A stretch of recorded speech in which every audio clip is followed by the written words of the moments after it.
প্রিয় দর্শক, এখন এই মুহূর্তে দাঁড়িয়ে আছি খোকসা কালীবাড়ি। আপনারা জানেন যে ইসলামী আন্দোলন বাংলাদেশ কর্তৃক আয়োজিত খোকসা বাস স্ট্যান্ড চত্বরে আজকে যে গণসমাবেশ, সেই গণসমাবেশে আমরা দেখেছি যে খোকসা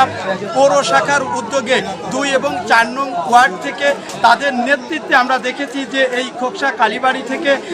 তারা গণসমাবেশে কিন্তু আজকে